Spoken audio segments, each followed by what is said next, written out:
The hustle and bustle of a normal workday at Daniels Enterprises headquarters was a facade for a culture that thrived on appearances. But today, things were about to change dramatically, and the invisible would finally take center stage. This is the story of Bernice Daniels, a woman whose humility and resolve transformed her company forever. For the past year, Bernice had arrived daily at the skyscraper of Daniels Enterprises, a structure wrapped in glimmering glass and steel. To the staff inside, she was just the delivery lady, a faceless worker in a simple blue uniform. Every trip was met with indifference or outright disdain.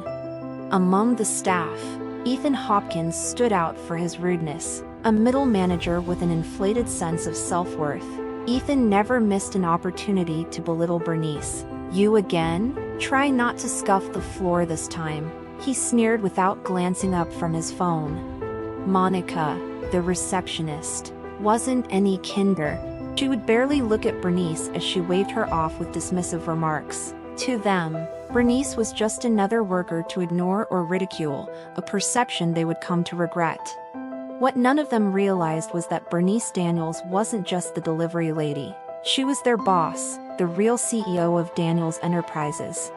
A year ago, Bernice had stepped away from the spotlight, appointing her younger brother James as acting CEO. She wanted to observe her employees without the filter of her title. What she discovered deeply disturbed her, a culture of arrogance, disrespect, and elitism that contradicted the values she had built the company on.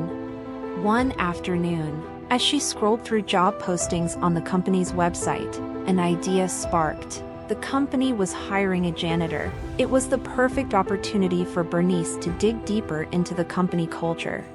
Dressed in gray overalls and a low-pulled cap, Bernice returned to the company, this time as a janitor. From her first day, the staff's true colors became even more apparent. Ethan continued his barrage of insults. "Don't miss a spot, janitor," he mocked as Bernice mopped the lobby. Monica chimed in with her usual snide remarks about cleaning standards.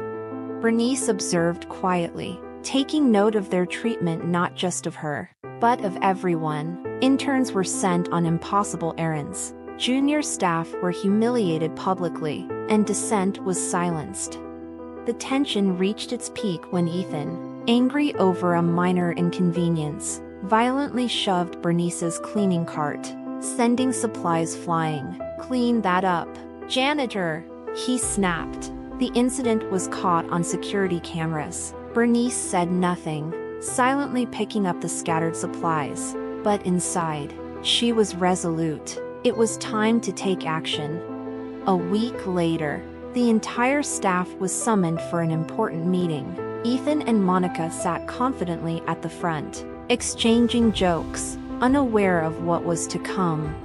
James Daniels began the meeting with a serious tone, introducing a special guest. When Bernice stepped forward and removed her janitor's cap, gasps filled the room. Ethan and Monica turned pale as the realization hit them. "For the past year, I've watched this company from the sidelines," Bernice began. "I've seen the good, the bad, and the ugly, and now, changes must be made." Her voice was calm but firm as she addressed Ethan and Monica directly. "Your behavior has been unacceptable, effective immediately. You are both terminated," Ethan protested. But Bernice shut him down. "Oh, but I can, and I just did." The room erupted in applause as Ethan and Monica were escorted out. Bernice's message to the staff was clear: let this be a lesson. Treat everyone with respect, no matter who they are, because you never know who's watching. From that day forward, Daniels Enterprises began a new chapter, a chapter built on kindness, respect, and professionalism.